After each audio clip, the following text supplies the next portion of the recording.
ನಮಸ್ಕಾರ. ನಾನು ನಿಮ್ಮ ಅರುಣ ರಾಜ್ಪೂತ್. ಈಗಾಗಲೇ ಸಾಗರ್ ಅವರು ಕೂಡ ಪೊಲೀಸ್ ಠಾಣೆಯಲ್ಲಿ ದೂರು ದಾಖಲಿಸಿರುವಂಥ ವೀಡಿಯೋ ನಾನು ನಿಮಗೆ ಇಲ್ಲಿ ಹಾಕಿದ್ದೀನಿ.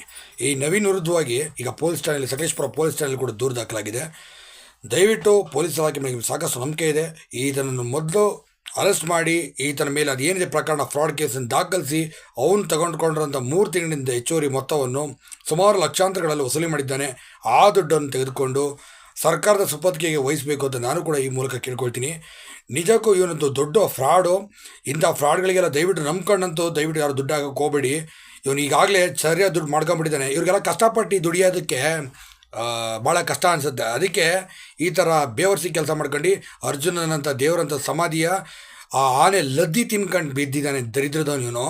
ನೀನು ಆನೆ ಲದ್ದಿ ಎತ್ತಕ್ಕೂ ಲಾಯ್ಕಿದ್ಯಾ ನೀನು? ಆನೆ ಲದ್ದಿ ಎತ್ತಕ್ಕಾದ್ರೂ ಲಾಯ್ಕಿದ್ಯಾ ದರಿದ್ರದವನ್ನೇ ನೀನು? ನಿನ್ನ ಜನ್ಮಕ್ಕಷ್ಟು ಬೆಂಕಿ ಹಾಕ. ಕಷ್ಟಪಟ್ಟು ದುಡ್ಡು ತಿನ್ನರು ಅಂತಂದರೆ ಈ ಥರ ಹಲ್ಕಟ್ಟು ಕೆಲಸಗಳು ಮಾಡ್ಕೊಂಡು ತಿನ್ನೋದಕ್ಕೆ ಹೋಗ್ತೀರಾ ನೀವುಗಳು? ಯಾವನೋ ನೀನು ವಸೂಲಿ ಮಾಡೋದಕ್ಕೆ ಅಧಿಕಾರ ಕೊಟ್ಟೋ ನಿನಗೆ?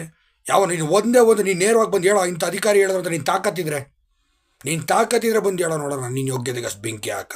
ಆನೆ ಲದ್ದಿ ತಿನ್ಕೊಂಡು ಆ ಸತ್ತಿರೋ ಆನೆ ದೇವರಂಥ ಆನೆ, ಆ ಆನೆ ಸಾವಲ್ಲೂ ಕೂಡ ನೀನು ದುಡ್ಡು ಮಾಡೋಕೆ ಕೊಟ್ಟಿದ್ಯಲ್ಲ ನೀನು.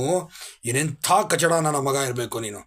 ನೀನು ತಾಕತ್ತಿದ್ದಿದ್ರೆ, ನೀನು ಯೋಗ್ಯತೆ ಇದ್ದರೆ ನೀನೇ ಬರಬೇಕಿತ್ತು. ನೀನು ತೋರಿಸೋರು ಸಕಲೇಶ್ಪುರ ಜನ ಏನು ಅಂತ, ಹಾಸನ ಜನ ಏನು ಅಂತ ನೀನು ತೋರಿಸಿರೋರು. ನಿನ್ನ ಜನ್ಮಕ್ಕೆ ಬೆಂಕಿ ಹಾಕ.